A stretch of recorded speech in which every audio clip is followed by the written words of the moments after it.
Bahkan kapten tim itu harus bisa kita koordinir. Kalau nggak percaya coba tanya Bayu, tanya Pora. Kadang kalau dia pun salah saya omelin, tapi saya diomelin balik kadang-kadang sama dia. Sekarang sepak bola ini nggak lepas dari yang pertama tadi modernisasi, terus teknologi. Kita nggak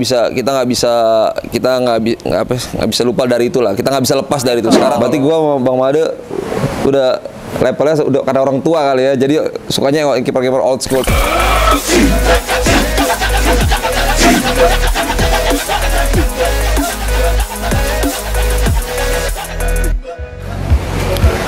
Assalamualaikum warahmatullahi wabarakatuh. Saya Aditya Harlan, pemain Barito Putra. Untuk yang lagi nonton, siapkan tong sampah kalian karena mungkin kalian akan muntah di tempat. Oke, lanjut.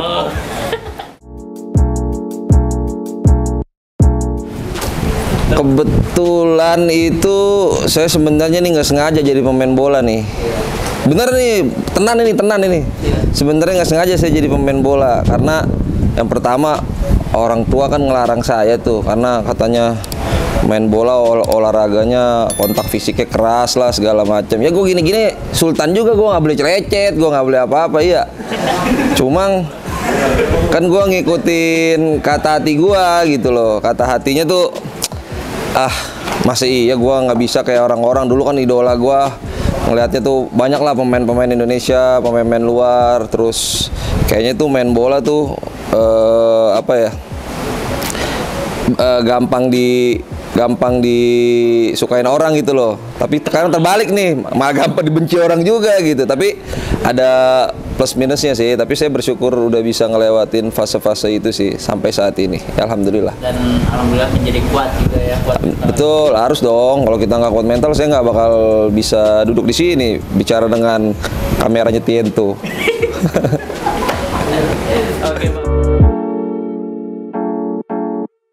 Ada kisahnya tuh dulu saya berawalnya bukan dari penjaga gawang sebenarnya. Posisinya tuh ganti-gantian. Karena saya orang kan kagak mau capek saya sebenarnya. Pertama striker ngecetak gol disuruh ke belakang.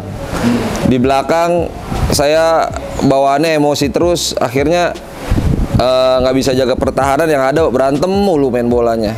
Serius beneran. Terus akhirnya di saat ada turnamen Liga Milo saat itu kalau nggak salah, Liga Milo atau Liga Bogasari saat itu ya, tim saya nggak punya kiper, yang lain kecil semua tuh, saya yang paling tinggi, saya suruh jadi kiper, saya nggak tahu caranya jadi kiper gimana, udah saya cuma berdiri dikasih sarung tangan segala macem, nyaman, enak gitu loh, kok jadi kiper enak ya nggak capek berdiri aja gitu loh, kan saat itu kita belum ada latihan kiper gitu loh. Bisa ngopi juga gitu kalau jadi kiper. Ngopi kalau bener, kalau tukang gorengan bisa jualan tuh di situ, jualan apa itu sejadah atau jualan yang lain lah di situ sebenarnya. Ya tapi ya buat kalian yang ingin jadi penjaga gawang ya dipikirin baik-baik lah pokoknya itu aja. Sebenarnya perjalanan karirnya sih dibilang istimewa enggak, cuma kita kan bagaimana manusia kita bersyukur apa yang kita lewatin ya. Iya. Gitu. Jadi perjalanan karir saya tuh usia dini tuh, usia dini bahasa ya. Maksudnya piik, masih kecil. Masih ingusan dah gua. Pokoknya di SSB Persika gitu, Persika di rumah bukan Persika Karawang ya, ada namanya Persika gitu kan. Terus yang kedua itu saya gabung di generasi muda. Yang ketiga itu saya berikutnya saya ngerantau, bukan ngerantau, saya pindah ke Jakarta Pusat bersama MC Utama. Saat itu dia klub internal Persija. Terus saya gabung sama waktu itu klub saya lupa. Pokoknya udah beranjak muda dah tuh. Beranjak remaja itu saya udah gabung di Persija Tim, PON DKI saat itu ya kan. Terus saya ke PS Pahlawan Riau. Terus saya balik lagi bela Persija Tim karena kenapa saya main di Jakarta saat itu? Saya ingin menyelesaikan kuliah saya saat itu S1.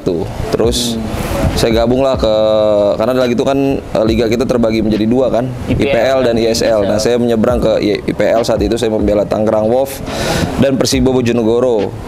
Di Persibo Bojonegoro alhamdulillah bisa dapat juara Piala Indonesia saat itu bareng Cak Samsul Arif, banyak pemain top semua lah, Aji Arissa Putra gitu kan.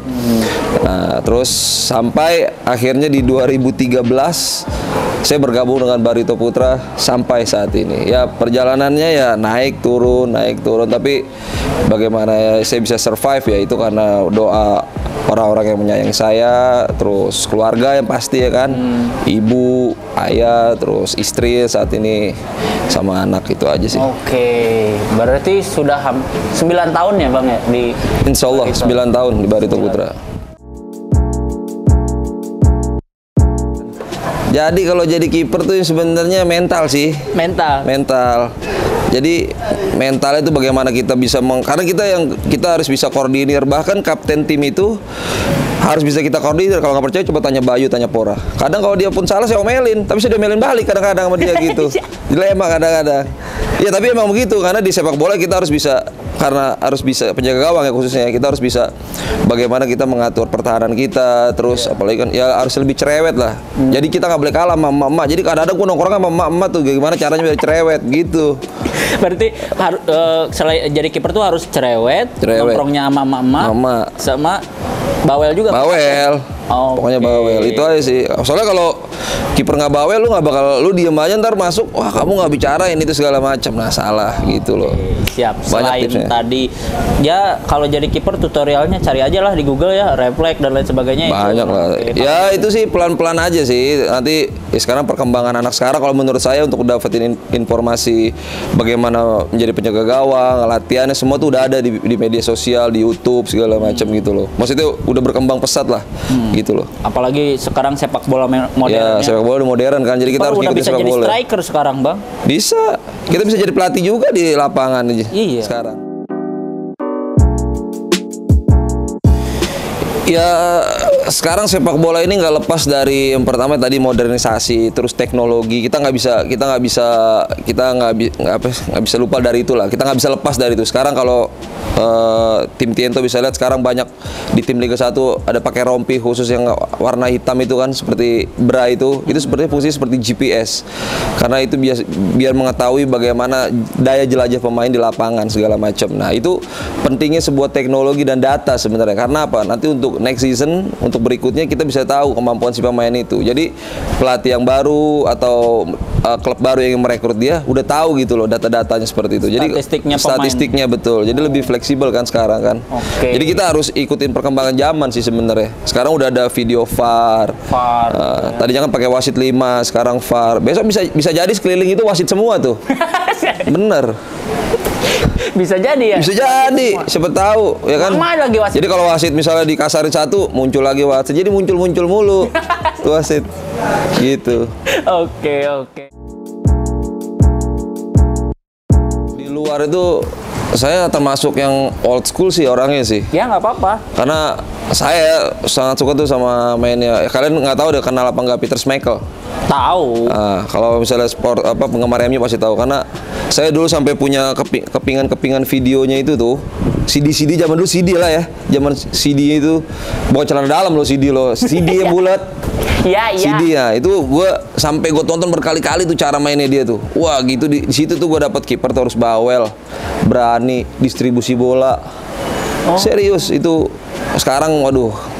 Kalau menurut gue yang sekarang kiper modern itu udah banyak ya kan, tapi yang bener-bener jiwa pemimpinnya itu ya Peter Schmeichel belum ada lah kalau menurut gua. Ini BTW nih Bang, Abang mempunyai kisah yang sama, idola yang sama dengan Made Wirawan. Sampai gitu? dia beli CD-nya itu kan. Oh iya ada. Beli yang baru. Terus dia simpen, nggak dibuka-buka. Sampai kan rusak, gua juga sampai rusak kok, sampai lecet-lecet tuh CD-CD-nya tuh. Iya. Karena sering gua setel terus tuh. Iya. Serius. Mempunyai kesamaan Peter Schmeichel. Berarti gua sama Bang Made udah levelnya udah karena orang tua kali ya, jadi sukanya kiper-kiper old school. Tapi kita ambil sisi positifnya dia bermain sih. Kalau gua ya ngambil sisi positifnya dia bermain tuh kayak gimana sih, cara dia mengkoordinir pemain belakangnya gimana sih. Wah, lu kalau nanti lihat videonya itu sampai ada karakter dia dengan karakternya Oliver Kahn tuh hampir sama. Keras di lapangan. Bahkan temen sendiri dicekek juga sama dia gitu loh. Serius, saking dia nggak mau kalahnya saat itu. Tapi kalau sekarang yang saya sayangkan, kalau sekarang nih marah-marah di TV, nanti adalah di medsos atau apa bilang, wah bang jangan marah-marah lah. Sebenarnya kita nggak marah, kita cuma itulah cara kita berkomunikasi di lapangan gitu loh. Marah beda kan kalau kita marahnya orang tua, sayang, guru ya kan. Beda sama marah kayak kita mukulin maling atau apa kan beda kan gitu loh. Itu cara berkomunikasinya gitu loh maksud gua.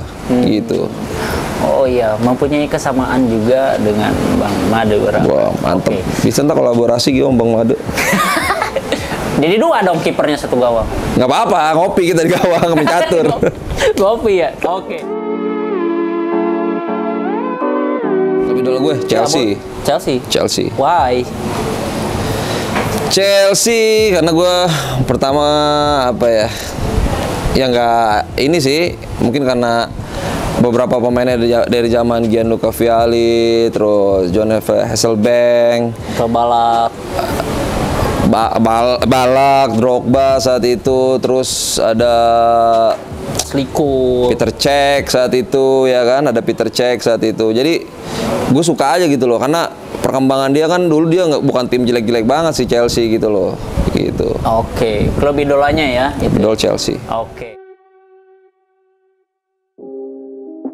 Sosok pendukung gue itu adalah sebenarnya om gue sendiri sih.